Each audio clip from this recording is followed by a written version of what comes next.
Carl Rogers की होमिनिस्टिक theory of personality के बारे में आज हम जानें। कार्ल रोजर्स मानते थे कि हर व्यक्ति में क्या एक नेचुरल एबिलिटी है खुद को ग्रो करने की या बिकम बेटर करना चाहता है वो। तो इन्होंने मेन आइडिया बताए थे जो अपनी थ्योरी के वो बताए थे। सबसे पहले इन्होंने बताया था सेल्फ कॉन्सेप्ट के बारे में। सेल्फ कॉन्सेप्ट में इन्होंने कहा था कि how are person sees and understand themselves, कि अपने आप को कोई व्यक्ति कैसा देखता है, खुद को क्या समझता है, ठीक है, खुद के बारे में। यानी कि जैसे हु एम आई, कि जहाँ पर वो क्वेश्चन करे खुद से कि मैं कौन हूँ, उसको जानने की कोशिश करे। What kind of person am I, ठीक है, क्या किस तरीके का मैं पर्सन हूँ, कैसा हूँ, ठीक है। तो वो है self concept.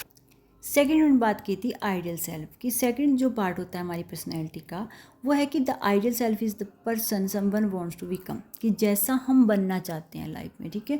When the real self and ideal self are similar, a person feel happy and satisfy. एक व्यक्ति हैप्पी हो जाता, खुश रहता है और सेटिस्फाई होता है कब, जब उसकी रियल सेल्फ और आइडियल सेल्फ सिमिलर हो जाती है। यानी कि जैसा वो बनना चाहता है, जब उसमें इस बात का कॉन्फिडेंस आ जाए कि वो बनेगा या बन जाता है, तो वो क्या हो जाता है, खुश रहता है। एग्जाम्पल जैसे I want to become confident, intelligent and successful in my study, ठीक है, कि मैं चाहता हूँ मैं अपनी स्टडी में पूरा कॉन्फिडेंट हूँ, मैं पूरा सक्सेसफुल होऊंगा, या फिर मैं इंटेलिजेंट हूँ। तो जब ये फीलिंग उसके अंदर आएगी तो वो सेटिस्फाई होगा, खुश होगा। थर्ड इन बात की सेल्फ एक्चुअलाइजेशन, ठीक है। तो थर्ड इन बात की सेल्फ एक्चुअलाइजेशन माने कि जब हम खुद को जानने की कोशिश करते हैं।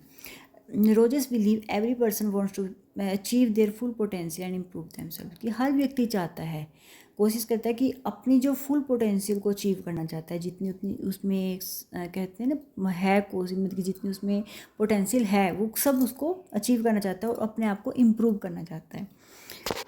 फोर्थ इन्होंने बात की थी कि अनकंडीशनल पॉजिटिव रिगार्ड, कि जहाँ पर व्यक्ति चाहता है लव, ठीक है, एक्सेप्टेंस, सपोर्ट विदाउट कंडीशन, कि जहाँ पर बिना कंडीशन के कोई हमें अपना बनाए, यानी कि प्यार करे, सपोर्ट करे, कि जहाँ पर कोई कंडीशन ना हो। जैसे सिंपल सा हम एक एग्जांपल है, जैसे पेरेंट्स होते हैं वो अपने बच्चों से कुछ मांगते नहीं हैं, डिमांड नहीं होती उनकी कोई, लेकिन वो ऐसा प्यार करते हैं जहाँ हर जगह उनके साथ खड़े रहते हैं। एक समय उनका बच्चा गलत भी हो तब भी पेरेंट्स उनके साथ खड़े हैं।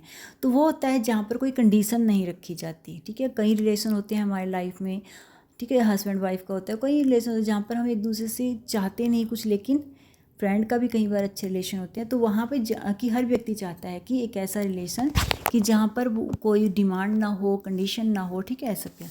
फुली फिफ्थ इन्होंने बात की थी फुली फंक्शनिंग पर्सन, कि एक पर्सन जो ग्रो करता है continuously accept experience openly and lives freely with confidence and creativity, कि जहाँ पर एक व्यक्ति मतलब एक्सेप्ट कर लेता है कि कुछ भी अगर उसने एक्सपीरियंस जो भी ओपनली अब तक लिए हैं, और वो फ्री रहता है पूरा, क्रिएटिविटी यानी कि कॉन्फिडेंट रहता है, क्रिएटिविटी करता है, ठीक है। यानी कि एग्जांपल के तौर पे समझो कि जैसे एक पर्सन है जो मिस्टेक करता है, मान लो कोई हमसे गलती होती है लेकिन हम उससे सीखते हैं।